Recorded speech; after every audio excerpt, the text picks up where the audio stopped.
पिथौरागढ़ राजकीय आदर्श विद्यालय नैनीसैनी पिथौरागढ़ में सिविल जज सचिव विधिक सेवा प्राधिकरण के निर्देशानुसार विधिक जागरूकता गोष्ठी का आयोजन किया गया, जिसमें विशेष पुलिस अधिकारी साइबर विशेषज्ञ नवीन चंद्र जोशी द्वारा बच्चों को साइबर क्राइम, धोखाधड़ी, गुड टच, बैड टच एवं national cyber crime helpline number 1930 के बारे में विस्तार पूर्वक जानकारी दी गई। पिथौरागढ़ राजकीय महाविद्यालय बलुआकोट में वार्षिक क्रीड़ा प्रतियोगिता 2023 का आयोजन किया गया। कार्यक्रम की शुरुआत कार्यक्रम के मुख्य अतिथि प्राचार्य डॉक्टर अतुल चंद, कार्यक्रम के विशिष्ट अतिथि थाना प्रभारी नरेंद्र पाल तथा क्रीड़ा प्रभारी डॉक्टर नवीन कुमार के द्वारा दीप प्रज्वलित कर एवं सरस्वती माँ की प्रतिमा पर माल्यार्पण करने के साथ हुई। तत्पश्चात सरस्वती वंदना तथा स्वागत गीत की प्रस्तुति दी गई। इस दौरान कार्यक्रम के शुभारंभ में अतिथियों के द्वारा सांकेतिक रूप से गोला फेंक कर आज के खेल की औपचारिकताएं शुरू की गई। पिथौरागढ़ प्रधानमंत्री नरेंद्र मोदी के सीमांत जनपद आगमन को लेकर प्रदेश के कैबिनेट मंत्री गणेश जोशी ने कलेक्ट्रेट सभागार में समीक्षा बैठक की। मंत्री गणेश जोशी ने प्रधानमंत्री नरेंद्र मोदी के प्रस्तावित जनसभा स्थल पर हो रही सभी तैयारियों के संबंध में आवश्यक दिशा निर्देश दिए गए। उन्होंने विशेष द्वार, पंडाल स्थल, टेंट, पेयजल, शौचालय आदि व्यवस्थाओं के बारे में जानकारी ली। मंत्री गणेश जोशी ने सभी संबंधित अधिकारियों को निर्देश दिए कि सभी व्यवस्थाएं समय पर पूर्ण कर ली जाएं।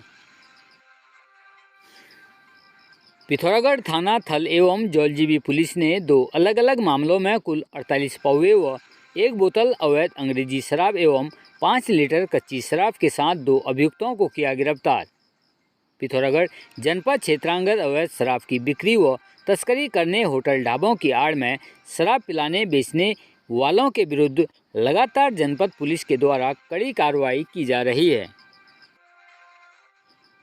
पिथौरागढ़ शिकायतकर्ता राम शाह पुत्र मोती शाह हाल निवासी रही पिथौरागढ़ द्वारा पुलिस कार्यालय पिथौरागढ़ में प्रार्थना पत्र दिया गया कि उन्होंने पिथौरागढ़ निवासी किसी एक व्यक्ति के भवन निर्माण का ठेका लिया हुआ था, जिसमें कार्य पूरा होने के पश्चात भी मकान मालिक के द्वारा तय धनराशि में शेष 1.5 लाख रुपये नहीं दिए जा रहे हैं। उक्त मामलों में जांच करते हुए पुलिस के द्वारा संबंधित व्यक्ति को बुलाकर शिकायतकर्ता के संपूर्ण पैसे उसे वापस दिलाए गए।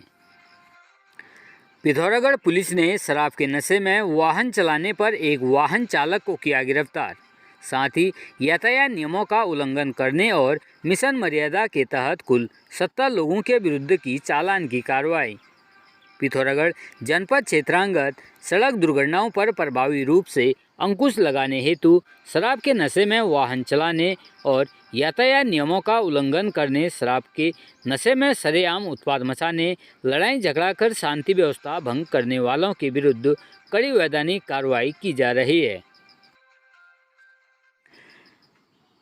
पिथौरागढ़ पूर्व सैनिक संगठन के उपाध्यक्ष मयूख भट्ट ने प्रेस विज्ञप्ति जारी करते हुए कहा कि पूर्व सैनिक संगठन की ओर से प्रधानमंत्री नरेंद्र मोदी का पिथौरागढ़ आगमन पर हार्दिक स्वागत है। साथ ही उन्होंने कहा कि इस सैन्य जनपद पर आते हुए प्रधानमंत्री को सैन्य शक्ति और संगठित रूप का अवलोकन अवश्य हो। साथ ही साथ जो भी अपेक्षाएं उन्हें प्रधानमंत्री के आगमन को लेकर पिछले दिनों ज्ञापन के माध्यम से प्रधानमंत्री को प्रेषित किया गया है, उन सैन्य शौर्य और सम्मान सुविधाओं की बात पर प्रधानमंत्री जरूर अपना रुख रखते हुए बेहतरीन कार्य करेंगे।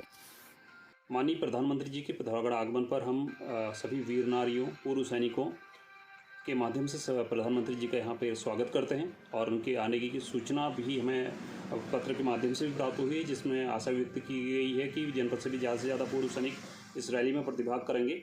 तो इसी के देखते हुए हम लोग भी पूर्व सैनिक संगठन के माध्यम से प्रयास कर रहे हैं कि हर क्षेत्र से पूर्व सैनिक इस रैली का भाग बन सकें और प्रधानमंत्री जी को सुन सकें। इसके लिए बहुत सी वाहनों की व्यवस्था भी की गई है। आज इसी के माध्यम को लेते हुए जो हमारे दूरस्थ क्षेत्र हैं, जिसमें मदकोट, मुनस्यारी, बंगापानी क्षेत्र के पूर्व सैनिक हैं, उन्होंने भी आशा व्यक्त की कि ऐसे कार्यक्रम का हम भी हिस्सा बनेंगे। तो लेकिन वहाँ पर तक कोई गाड़ी की व्यवस्था अभी तक सुनिश्चित नहीं की गई है। इसके लिए हम लोग शासन प्रशासन को भी अवगत कराया है, पत्र के माध्यम से ज्ञापन भी प्रेषित किया है कि उन क्षेत्रों के लिए भी हमारे पूर्व सैनिकों के लिए गाड़ी की व्यवस्था किया जाए। और साथ ही साथ हम भी आशान्वित हैं कि प्रधानमंत्री का ये दौरा पूर्व सैनिकों को भी हितों पे रख के, जैसा कि हमने कुछ दिन पूर्व एक ज्ञापन के माध्यम से यहाँ के पूर्व सैनिकों की मांग को उनके समक्ष रखा है, तो उन बातों पर जरूर प्रधानमंत्री जी अपनी बात रखेंगे। और सैन्य जनपद बाहुल्य इस जनपद पर सैन्य हितों पर ये प्रधानमंत्री का ये दौरा रहेगा, इस चीज़ की हम आस करते हैं। और पुनः उनका स्वागत करते हुए हर एक पूर्व सैनिक से हम लोग अपील कर रहे हैं कि इस तैयारी का हिस्सा बनते हुए इस जनपद पर सैन्य बाहुल्य क्षेत्र को दिखाने का, एक प्रधानमंत्री जी को अवगत कराने का ये बहुत बेहतरीन मौका है। और इस मौके पर हर एक पूर्व सैनिक अपनी सहभागिता जरूर निभाए और संगठन के माध्यम से हम सैन्य एकता को यहाँ पे प्रदर्शित करेंगे। और सभी से भी अपील कर रहे हैं कि जल्द से ज़्यादा पूर्व सैनिक, वीर नारियां, परिवार और आश्रित इस रैली का हिस्सा बने। उत्तराखंड के हरिद्वार नगर कोतवाली क्षेत्र में हुए ब्लाइंड मर्डर को सुलझाने में पुलिस को सफलता हाथ लग गई है। महिला के हत्यारोपी पति को पुलिस ने अरेस्ट कर लिया है। 29 सितंबर को नगर कोतवाली क्षेत्र के इंडस्ट्रियल एरिया से सटे जंगल में एक महिला का शव मिला था। इसके बाद पुलिस ने हत्या का मुकदमा दर्ज कर मामले की जांच शुरू कर दी थी।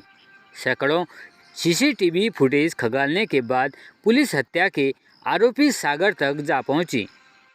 वहीं एसएसपी परवेंद्र सिंह डोभाल ने बताया कि मृतका रागिनी की पहले भी शादी हो चुकी थी। उसका पति सागर उसे चरित्र का शक करता था, जिसके चलते सागर ने रागिनी की गला दबाकर निर्मम हत्या कर दी थी। प्राप्त हुई थी, सूचना मिली थी, और क्योंकि वो उसकी बॉडी भी अज्ञात में ही थी, उसका कोई पता नहीं चल पाया था, और उसका गला दबा के, चुन्नी से उसका मुंह दबा के और गले में उसका स्ट्रंगुलेशन था। क्योंकि मामला संगीन था, इसलिए पुलिस ने तुरंत इसको संज्ञान में लेते हुए तुरंत अपनी ओर से एक अभियोग पंजीकृत किया।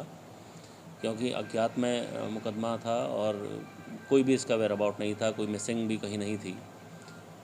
पुलिस ने इसमें लगातार बैक ट्रैक करते हुए पीछे सीसीटीवी कैमरास के लगातार मॉनिटरिंग करी। तो पुलिस को करीब ये कुछ संदिग्ध का एक हमें पता लगा। उसको जब आगे पता किया उसके बारे में, तो 27 की घटना का हमें पता लगा कि 27 तारीख को ये घटना की गई है। इसमें जो मृतका है उसका नाम रागिनी है, और ये मूलतः इलाहाबाद की रहने वाली थी, और इसका जो पति है सागर उर्फ करण, वो बांदा का रहने वाला था। ये इस मृतका की चौथी शादी थी, और जो सागर उर्फ करण है, इसने किसी बातों से इनके बीच में मतभेद हुआ और उसको ध्यान में रखते हुए इसने इसकी हत्या करी। क्योंकि दोनों ही मृतका और अभियुक्त दोनों बाहर के थे, यहाँ पर इनका कोई वेयर अबाउट नहीं था, इसलिए पुलिस को इसे पकड़ने में काफ़ी परेशानी हुई। पर कोतवाली पुलिस और एसओजी ने बहुत अच्छे तरीके से इस पूरे घटनाक्रम को खोल के इस अभियोग का अनावरण सफल किया है। इसलिए इस पूरी टीम को मेरी ओर से इनाम की घोषणा भी की है।